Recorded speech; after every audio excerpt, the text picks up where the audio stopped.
You gotta beat the man. Woo, woo, woo. You know it. I got Okie Doke by the Live from the Pro Wrestling Report studios in Milwaukee, Wisconsin, this is Monday Night Meltdown with your hosts, Damian Nelson and David Hero. I'm proud to say we're doing things the Vince McMahon way. That's the bottom line. What? Let's go, Coach. Let's go. Bringing you all the latest news and views from professional wrestling. Monday Night Meltdown is on the air. Welcome, ladies and gentlemen, to the Pro Wrestling Report, Monday Night Meltdown. This is Damian Nelson coming to you here from the PWR studios off the heels of WWE RAW 1001. I want to thank you for joining us wherever you are all over the world, and also want to welcome all of the PWR staff that is joining us, including David Hero and Matthew Thomas. And David and Matthew, WWE RAW 1001. The first 3 hours regular episode of RAW was a RAW that featured several things, including, well, a fire before the show. CM Punk is, well, a little bit of a pipe bomb again tonight on 2 occasions. Randy Orton returns, and the SummerSlam main events are made. Gentlemen, did it feel, firstly with you, David, did it feel like 3 hours tonight, or did it feel like a regular Raw? You know, it didn't feel like it was 3 hours of painful wrestling. I mean, it had a good pace to it. Did we get to see everything we had hoped for? I did. I mean, I didn't really miss anything, as opposed to some of the other fans. But, you know what, they did a good job, 3 hours, considering they had the big fire, you know, early on, and I'm sure that gave people a headache and a little bit of a panic attack and whatnot. No. I blame Jim Herd and the people at WCW trying to derail Raw.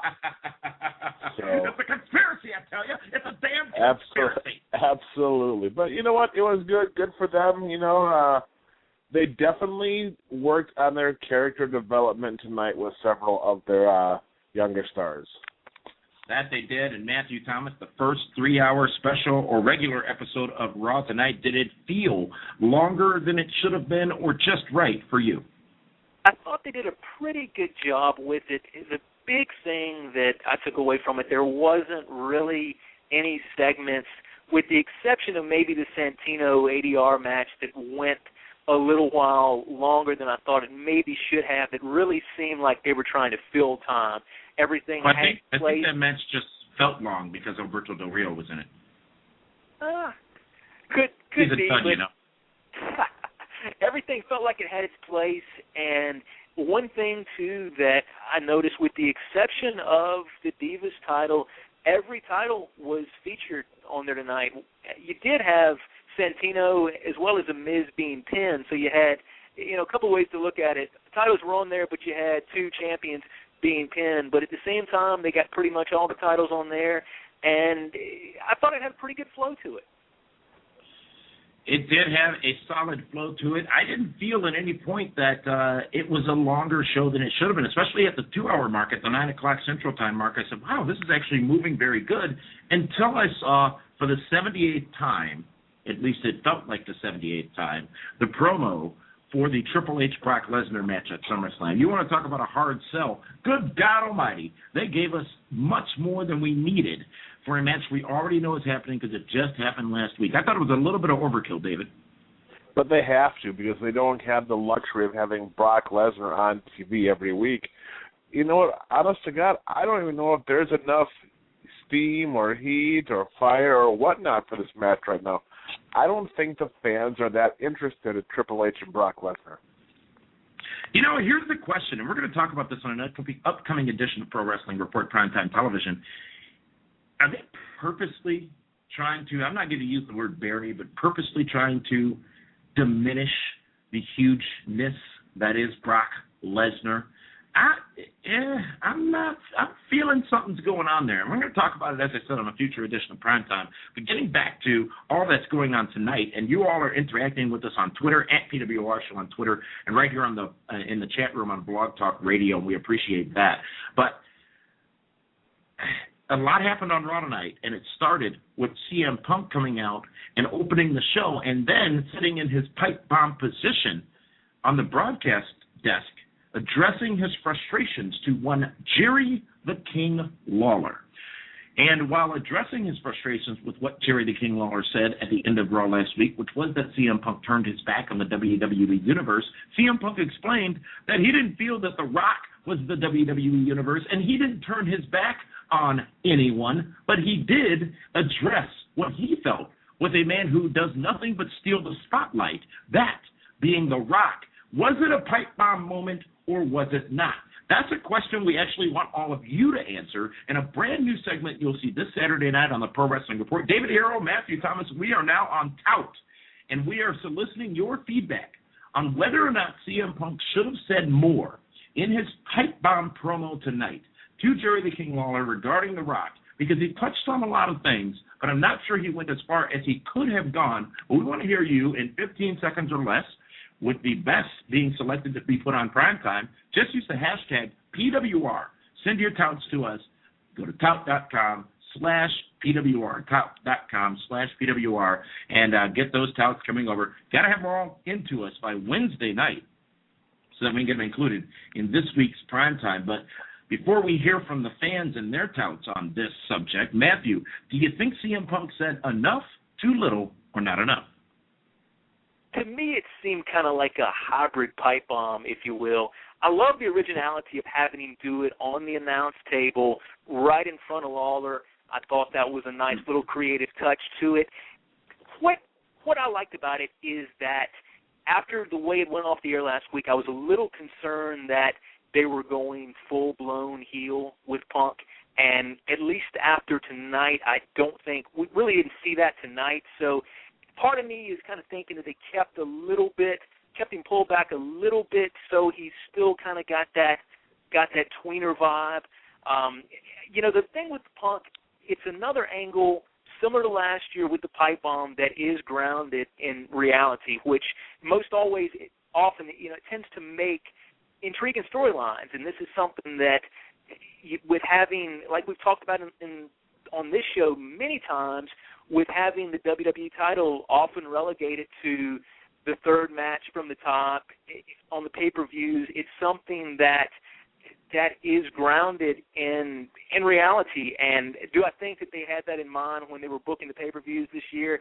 I seriously doubt it, but it set the climate for what is hopefully an interesting storm. Now, I was really hoping the outcome to Cena Big Show was going to be different than it was. A triple threat match kind of concerns me.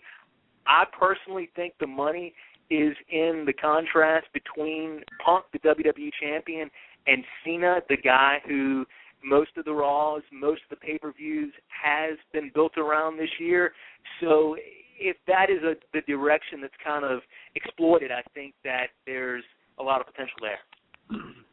And you say WWE champion, you say the championship. David Hero, one thing CM Punk mentioned was that the WWE champion should be the focal point of every ending of Raw every week. He was last week, he is this week, but he didn't touch on the fact that it's been almost a year, I believe, since either the WWE or World Heavyweight Champion has been featured in the main event of a WWE pay-per-view. Thus the question, did he say enough, or was some deliberately left behind for future weeks?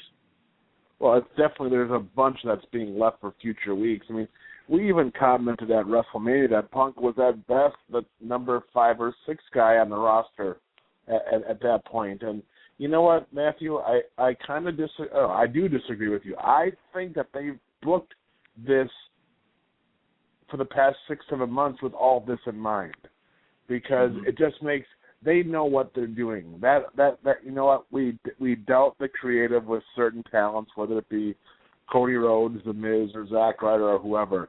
But when it comes to booking stuff with The Rock and John Cena, now CM Punk and Big Show, you know that they have a plan. And you watch all of the upcoming vignettes and interviews, and they will reference things over the last 8 months or so, where it was John Cena in the main event, or Big Show taking something, or The Rock coming back and forth.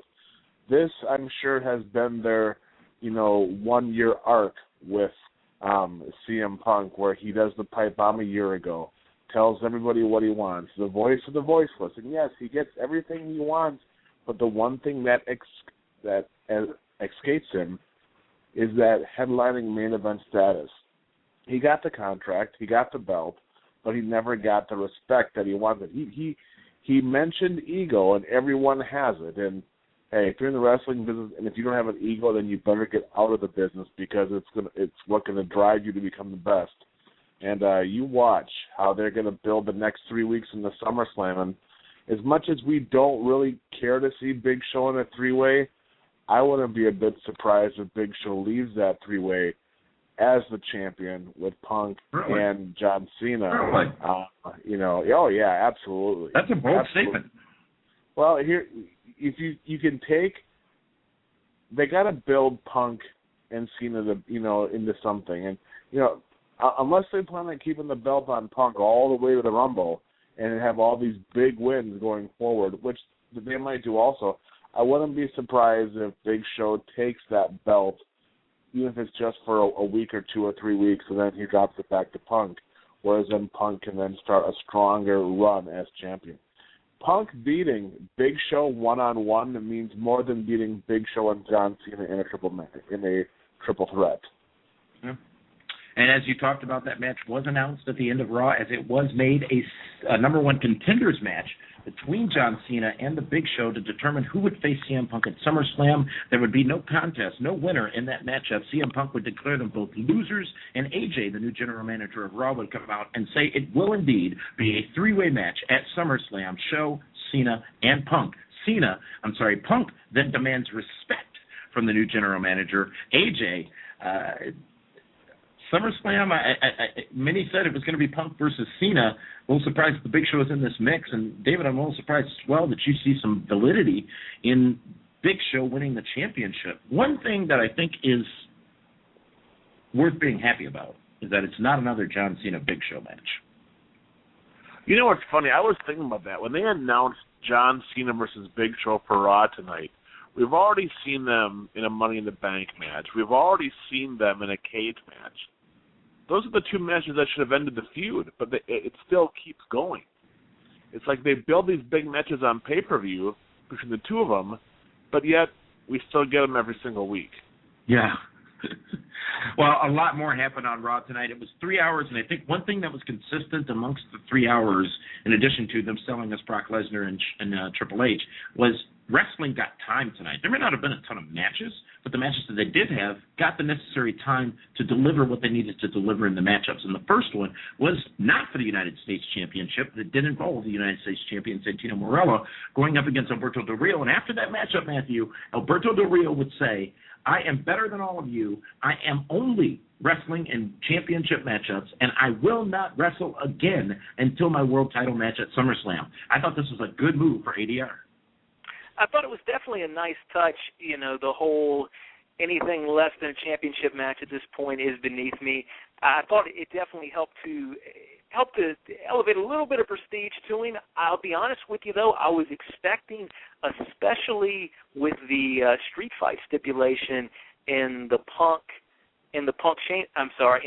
Shameless Bryan match, maybe some ADR interference to further that feud. So I was a little surprised I didn't get that, but otherwise a good move on Del Rio's part, I thought.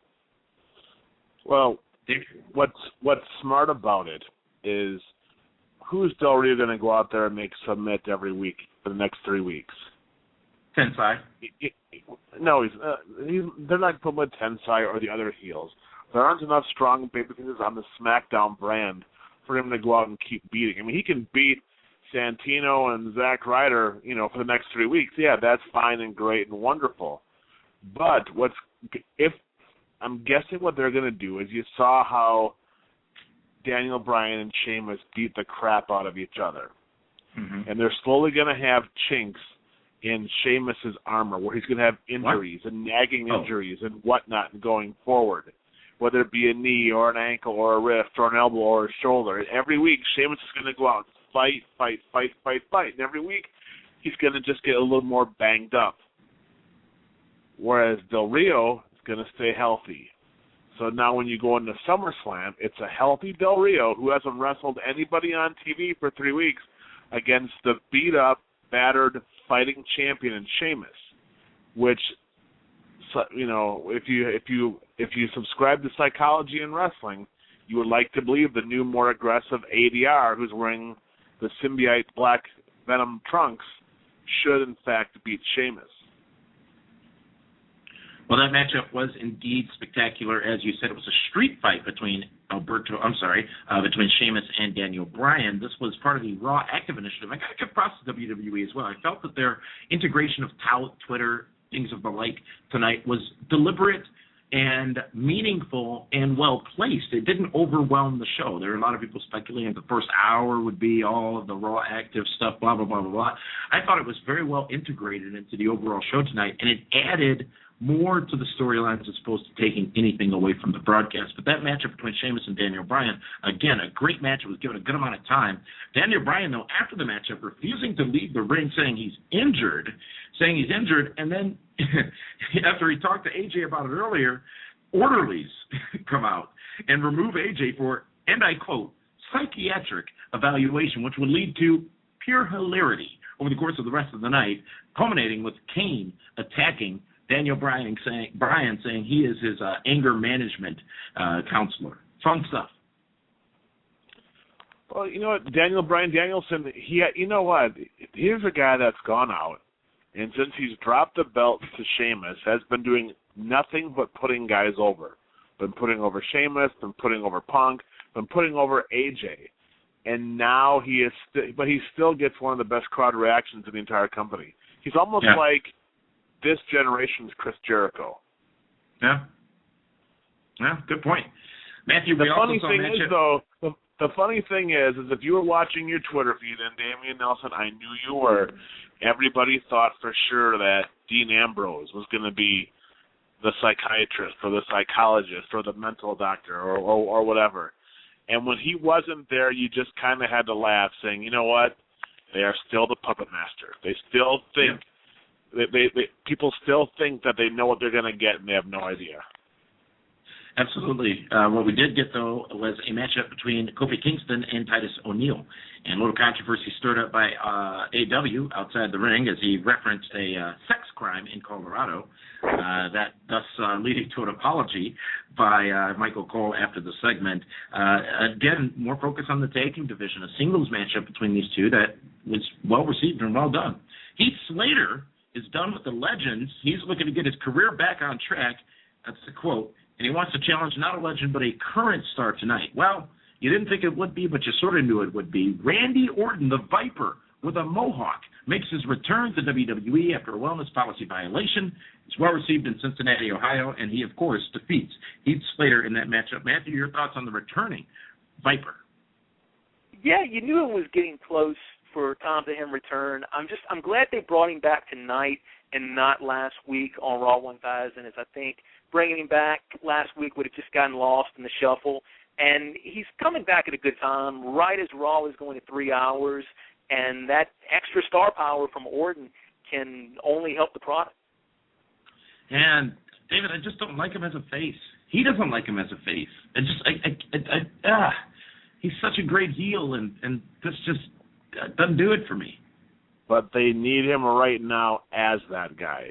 You know what I mean? Because, like I said, there aren't enough strong baby faces on SmackDown, and Randy Orton definitely is a shot in the arm. I'm kind of surprised how strong they brought him back, though. I mean, you know, it's his second violation, one more, and he's done with the company.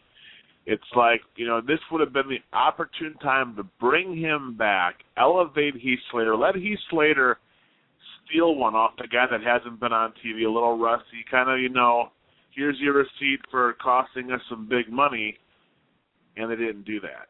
So, poor Heath Slater. I mean, what is it going to take for him to beat somebody? Hey, he's been on Raw every single week for the last several, and everybody knows who he is now. This is not hurting. But so has Justin Roberts, and so has Mike Chioda, and so is the guy that rings the bell. And then, you know, I mean, there's a lot of people that are on Raw every single week. But eventually, if the fans don't believe, then why? And right now, do the fans honestly believe Heath Slater can beat anybody on that roster? Well, that's not germane to the current situation. Of course it doesn't. Continuing talking about Raw, it was a tag team matchup featuring four of the biggest stars in the company, the team of Chris Jericho and Christian, taking on the awesome team of The Miz, the Intercontinental Champion, and the hardest working man in the middle of a squared circle, in my opinion, Dolph Ziggler. If this is what Raw gets us, what a 3-hour Raw gets us, a great wrestling match like this with time given to it, count me in. I'm good with that. This was a good matchup, and at the end of the match, all it was there for was to showcase their talents and, more importantly, to showcase the feud between Dolph Ziggler and Chris Jericho. Very well done, David. You know what it was? It was a great match. They gave those 4 guys time, and those are 4 guys you can definitely build the company around. I mean, they're all entertainers. They're all marketable, and you know what? For the most part, they're all very good in-ring talent. It's just a shame that those 2 teams, 4 guys that really are never paired up together, outshine the current tag team division. That match should have been, for our number 1 contenders for the tag titles or for the tag titles, and instead, they're not, and they're nowhere. I mean, it just shows the huge difference between tag team wrestling and what they could be doing right now. Matthew, Tyson Kidd, for the second time in a row, dominates and defeats Tensai tonight on Raw. This was dominates and defeats? Are you kidding me? That's the way I saw it. Yeah. Well, I don't think then. What? Wait, I'm sorry. Am I wrong? Did he not win? Did Tyson Kidd not win that match tonight? Oh, yeah, he did win, but he didn't dominate or any of that kind of nonsense. He won the match. In the history book, it's a win. Okay, very good, very good. Matthew, your thoughts on Tyson Kidd's domination of Tensai tonight? I thought they both looked good, and this one right here is another example of a match that you probably wouldn't see traditionally on a 2-hour Raw. And with the finish like it was, the decision reversal, you got to think that means we'll probably see these 2 go at it again. And this match, along with Mr. Damian Sandow and the Funkasaurus early on, are two matches that you probably traditionally would not see in a 2-hour show that were given a little bit of time tonight. And if they can continue to start some mid-card programs with these guys, I think as wrestling fans, we're all the better for it. A very well put point and a very good end cap to what was Raw tonight. I thought it was a solid show. I thought they did what they needed to do. I thought they continued the momentum of last week's show, and the showcase definitely being on CM Punk, the WWE Champion, tonight. But there's a lot more opinions out there, including yours. We're going to be taking your phone calls in just a few minutes, 877-317-9772. But before we do that, let's go around the room and talk to the rest of the Pro Wrestling Report team in the roundabout.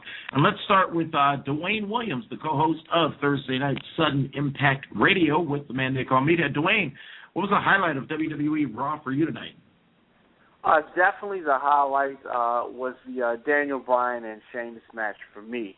But all in all, people were wondering whether they were going to be able to pull out an intriguing 3-hour show, and I think that they have a good formula here. Thank you, Dwayne. Let's go now to the social media diva, the lovely shenanigan-filled Linda Kay. Linda Kay, aside from John Cena's matchup tonight, what was the highlight of the night for you? I think we should see more street fight matches on Raw. That Daniel Bryan-Sheamus match was #tremendous in my opinion. And then the whole psychiatric evaluation for Daniel Bryan was indeed hilarious, especially with AJ being the crazy one. Yes. What the hell is that? Daniel Bryan was the one getting checked out, and with the new 3-hour format, I think they should do some more of these comedic segments instead of constant replay footage and promos. I think it would help fill the 3-hour format. Definitely brought some highlights to my Raw tonight, but also liked the return of Randy Orton. And I also loved the progression between Jericho and Ziggler, and I knew that briefcase would be put to use tonight. And I'm excited to see when those 2 finally face off one-on-one. All right. Thank you for that feedback, Linda K., social media diva. Let's also, let's now go to the man they call Meathead, the host of Sudden Impact Radio. And thank you to Meathead and Dwayne for stepping in last week and hosting this episode of this edition of PWR Monday Night Meltdown after Raw 1000. So, Meathead, your thoughts on Raw 1001 tonight? Yes, sir, and, I'm glad you phrased it in that way because, what you asked Linda and Dwayne was, what were the highlights? I had a little different perspective for the show. I changed it up a little bit. Yeah, and, that's good because I was going to struggle to have highlights. I guess my points I want to bring up about Raw tonight is how low has the general manager authority position figure gone now that they're just throwing it at AJ? How long has that position gone? And I asked myself that same question. I completely agree with you that it is a travesty of justice that Cody Rhodes was nowhere to be seen on tonight's Raw. I agree with you 100%. I'm glad you brought that up. I didn't say a damn thing about that. And, hey, I'm glad that you brought up that Dwayne and I hosted last night. And ironically enough, there was a tweet that came out. Whoa, I don't know what you hosted last night. Last week, excuse me. But there was a tweet that came out and said it was the most listened to program ever. Ironically enough. You just round-kneed that. It was actually the most popular on Blog Talk Radio last week. Yeah, so congratulations on that. And that's all I got to say. Thank you. We're going to take your time out, gentlemen. We're ready to get your feedback on WWE Raw. After the break, we're going to go to your phone calls. So get in where you fit in. This is the Pro Wrestling Report Monday Night Meltdown. Monday Night Meltdown continues after this, live on Blog Talk Radio.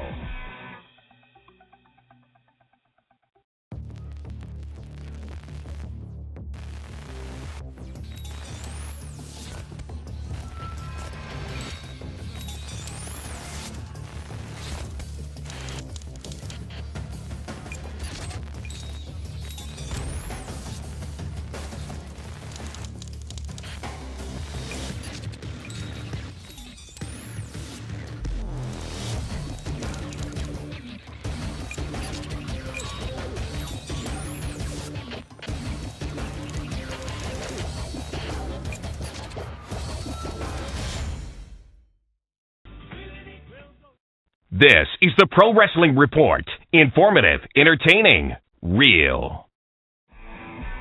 The Monday Night Meltdown phone zone is now open. Give us a call live at 1-877-317-9772. And be sure to press 1 to get in where you fit in and be part of tonight's live show. We'll call on you by your area code, and when you hear it, tell us your name and where you're calling from. Then proceed with your question or comment. Yes, indeed. Welcome back to the Pro Wrestling Report Monday Night Meltdown. Thank you for joining us wherever you are all over the world. And I want to thank all of you who follow us on Twitter, at PWR Show on Twitter, and who are interacting with us interactively in the chat room here on Blog Talk Radio. We thank all of you for making Pro Wrestling Report Monday Night Meltdown the #1 sports show on all of Blog Talk Radio last week. And we appreciate all of that. Also want to make sure you know that the Pro Wrestling Report brings you video editions as well. The Pro Wrestling Report Primetime returns Saturday night on television in Milwaukee and online at pwrshow.com and on YouTube.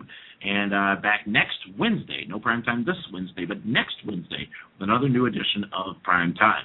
Let's go to the phones now, ladies and gentlemen. I want to thank all of you who have called in. And let's first go to Michigan. David from Michigan who wants to talk a little bit about Daniel Bryan, as David would say, Danielson. David, you're live. Hey, I just wanted to say my highlight, and I had a question for you guys. Are we really going to have to see Daniel Bryan and Charlie Sheen? And my highlight of the night had to be Daniel Bryan kicking little Jimmy. Daniel Bryan, thank you, David. Daniel Bryan and Charlie Sheen at SummerSlam. You know, I gotta think it's probably going to happen. Sheen's been talking about it. Daniel Bryan brought him up tonight.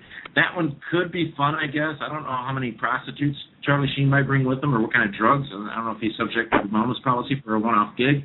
But we could see that. But the little Jimmy interaction was awesome tonight and very, very well done with Daniel Bryan and R-Truth, obviously. So good stuff and good highlight coming from you, David, out of Michigan. Thank you very much for that phone call. Let's continue on the phone lines here, and let's go out to California. And Ruben wants to talk a little about Raw's new 3-hour format. Ruben, you're live.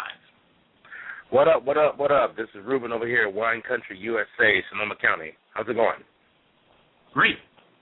Ruben, what are you sipping over there? If you're in the wine county, what are you drinking? My favorite is Pinot Noir. There you go. You're one of those high rollers. See, Damien, take some notes. Something we should talk about on a later time, a later date here. But let me go and bust through this real fast here, fellas, and the lovely Linda Kay. I don't know if I miscounted, but the Raw tonight was pretty good. But I counted at least a good 20 or 40 minutes of time that they had free where they could have brought in some more extra matches. Now, I was listening to what you guys were talking about in regards to her ADR hooking job to him, or Randy Orton having the one-man Southern Rock Band get over on him. I'm just thinking that they have a roster full of stars. Now, I know they're trying to get SummerSlam built up, so pretty much we saw all the matches that are going to be part of SummerSlam. But what about the other guys that we don't see? This is what I'm talking about. We need to start helping build these guys, because the last time I checked, underneath that roster there's a former Ring of Honor World Champion, a former Tag Team Champion, and the guy who won the ECW and the Intercontinental Championship. So I'm wondering to myself, why are these guys not getting the push that they need to get on TV, at least in a tag team format, or even for a number one contendership for the U.S. title or IC title? I mean, even the Divas could have been on TV tonight. They have the people on their roster. They need to just start showing them. Now, granted, we're supposed to see Cena, Randy Orton, Big Show, blah, blah, blah. I get that. But what about your mid-carders? Or in other words, what they will usually call preliminary guys. What do you think?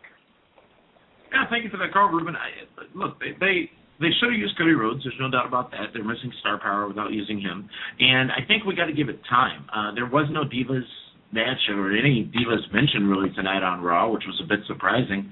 But as you said, I think everything they did was within the context of what they needed to do, which is promoting SummerSlam coming up in a few weeks. I mean, you look at the talent that was on the show overall. You got Tyson Kidd, you got Heath Slater, you got the Primetime Players, you had a lot of those newer or mid-card, if you will, talents that were focal points of the show. So I'm not sure I can fault them for that. But at the same time, there's a lot of people that weren't used. And, maybe they're saving them for SmackDown. Don't know what that is. I mean, obviously we're going to find out who the new GM of SmackDown is this Friday night, as we found out tonight. But, I think we need 2 to 3 weeks to figure out what this is going to be. I won't deny, though, that they definitely spent a lot of time selling Brock Lesnar Triple H to us, and if they'd spent less time doing that, maybe there could have been another match or two. But they have to. They have a lot of money tied up in that match. Brock Lesnar does not come with a cheap price tag. So they have to remind the fans that, yes, even though CM Punk is having his emotional, mental breakdown issues, whatever it is, that there's still Brock Lesnar versus Triple H, which, for what they're, touting, is the main event of SummerSlam. Because that's what they said last week, to fight Triple H in the main event at SummerSlam. But you know what? With Cody Rhodes, where would he fit in right now? Currently, you got The Miz as the IC champ. You have Sheamus in a program with Del Rio. You have Punk, Cena, and Big Show in a match. Possibly he could go into a program with Santino, which he should beat. Or do you put Cody Rhodes into a program with Zack Ryder, another guy that's not getting any love or TV time currently? There's just no spot for him right now. And who would have thought that creative would have nothing for him? Yeah. It's good questions, good points for sure. And let's see what our next caller, our final caller of the evening, comes from Pittsburgh, I have to say. JD, you're live here on the Pro Wrestling Report, Monday Night Meltdown. Hey, guys. How's it going tonight? I want to talk to you about... Hey, JD. I want to talk to you guys about AJ's first night as GM. She didn't do bad, and you just brought up some talent. However, you talk about talent. What about a certain guy like Wade Barrett? Where does he fit in the mix? I mean, they're supposed to bring him back pretty soon, and they have nothing planned for him at all. And you talk about the preliminary guys. I mean, they're bringing up all these guys from FCW and put them on NXT, like the Steamboats, the Seth Rollinses, and all these other people, I mean, it's just, It just doesn't make any sense. I mean, tonight, however, I think they force-fed us a little too much, if you ask me. And I was just going to ask you, as far as GM goes for SmackDown, I mean, there's been some talk William Regal might be the GM, possibly, maybe not. If not, who do you see as the GM on SmackDown? But like I said, I was asking about the Wade Barrett thing first, and then I'm going to get your opinion on the SmackDown GM. Yeah, thank you very much, JD. David, I'll let you address the Wade Barrett situation. And Matthew, I'd love to hear your thoughts on the SmackDown General Manager, starting with you, David. Well, Wade Barrett, if they're going to bring him back, you bring him back right after SummerSlam if he's ready to go. You know, I mean, Wade Barrett and Sheamus, that match has money written all over it because both guys are young studs that can go, both very talented. Of course, there's some back history there. I mean, you have, you know, I believe, Wade Barrett's from Wales, correct? Does that sound about right? And then you have Sheamus from Ireland. Talk about a backstory for a feud between those two countries. Could be awesome, but Matthew, I don't mean to steal some of your thunder, but I could also see Wade Barrett come back as the GM for right now also. That wouldn't surprise me either. Be a very interesting dynamic, no doubt about it. I mean, I, for one, would love to see Regal. I don't necessarily think they probably go in that direction. I mean, a safe bet is always a Mick Foley, or do you go the route with the familiar face of just reinstating Teddy Long as the permanent GM? It's going to be interesting to see which route they do go on Friday when the new GM is announced. Well, thank you, gentlemen, and thank you, JD, for those comments and thoughts. A good Raw tonight, a good Monday night, a good follow-up to last Monday night in St. Louis. We're going to discuss Raw in more detail, along with all the week's events of professional wrestling, this Saturday night on the Pro Wrestling Report Saturday night, and you can be a part of that broadcast. Two ways you can do so if you're in the Milwaukee area. Join us as we're back at Karma Bar and Grill for our live Impact viewing party this Thursday night at 7 o'clock p.m. Or, as we talked about earlier in this program, send us your tout, your video clip of your thoughts on whether or not CM Punk had or should have said more in his, well, somewhat of a pipe-bomb promo tonight to open up WWE RAW. Submit those to us. Those that we get by Wednesday will be taken into consideration to be a part of Primetime this Saturday night. And go ahead and be sure to send those over using the hashtag PWR when you send that tout. David, Matthew, Meathead, Dwayne, and Linda, this has been another great edition of the Pro Wrestling Report Monday Night Meltdown. I want to thank all of our followers on Twitter for interacting with us during the show at PWR Show and in the chat room right here on Blog Talk Radio. Also, thanks to our callers and thanks to all of you for making and keeping the Pro Wrestling Report the #1 sports program right here on Blog Talk Radio. We'll see you again Thursday night for Sudden Impact Radio right here on Blog Talk Radio. Until then, take care of yourselves and each other. This is the Pro Wrestling Report. Informative, entertaining, real.